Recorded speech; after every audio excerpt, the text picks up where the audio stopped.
Hi there, Corey from webflyz BC. Today we're going to tie a bloodworm, really well known pattern for any British Columbia lakes. I'm going to tie it on a larger than usual hook.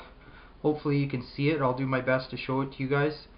And let's get started. So today, like I said, this is a pretty big hook, but normally you want anywhere between size 14 up to size 6. This is a size 6 straight eye Tiemco hook. I added a plastic bead, just helps make the segments look a little bigger as you go. And first off, I'm going to start with some red tying thread, and I'm going to wind that down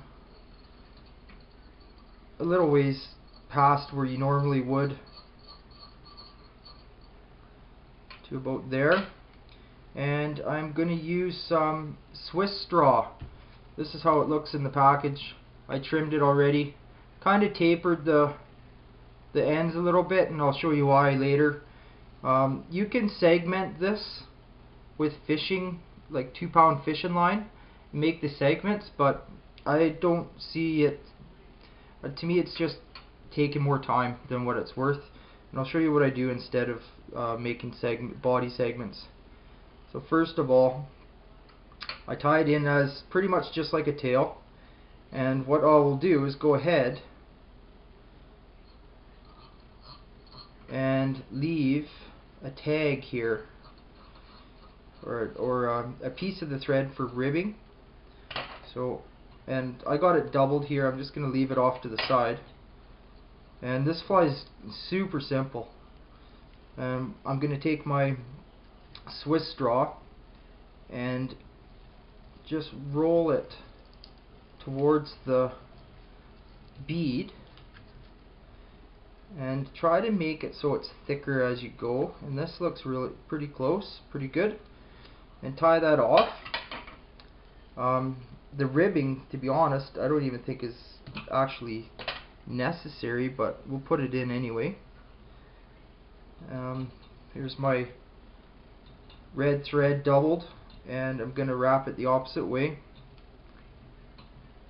And again, I don't know how much this is going to make a difference, because I am coating this entire fly with clear cure goo, and you'll see that this fly will take shape here shortly. So that's it for there.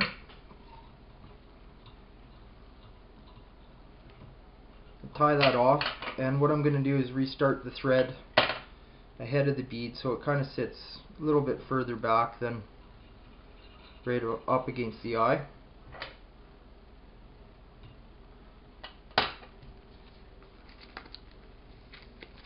I'm going to put a little bit more. I'm going to rip this Swiss straw right down the center, and I'm going to put a little piece of it in here.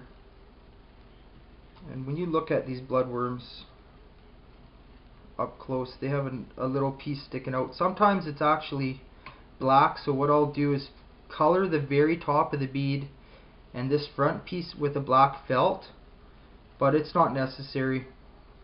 So I'm just going to show you the simplest way to make this bloodworm. Again, tie it off, and I'm only doing one whip finish because the whole thing's getting coated anyway. I don't see this thing coming apart. So there's that. Now I'm going to get my clear cure goo.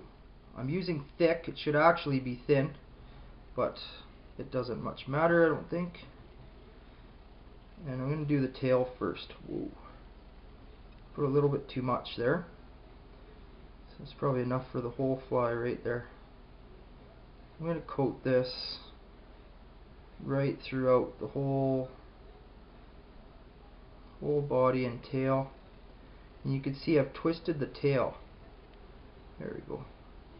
Twisted the tail so it kind of gets skinnier towards the end, and that came out really fast, and I can see now that this fly is almost ready to cure with the light, UV light. I'm going to hit it once, just to get this stable. Make sure you don't use this light towards any eyes. It's horrible on your eyes. It's the same as looking at the sun. And it works very quickly for this type of fly. Any type of fly, really. And I'm going to do my best to twist this a little bit more.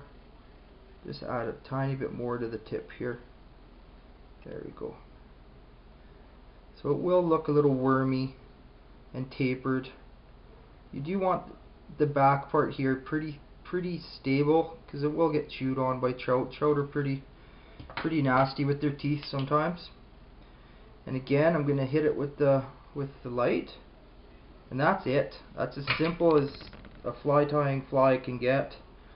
You will need to rub this with rubbing alcohol to take the stickiness away, but that's the fly. It's a really good, effective pattern that will sit like this. You can fish it under a strike indicator, just the same way you would chronomid. And I'm going to put it up against this packaging so that maybe you guys can see it a little bit better, like so. And that's it. It's a bloodworm by Corey Koenig of webflyz BC. I hope you enjoyed. I'll keep coming with many more to come. Check out www.webflyzbc.com for some of the patterns I tie, and anything you need custom tied for anywhere around the world, I'll tie it for you. Thanks, have a great day. Bye.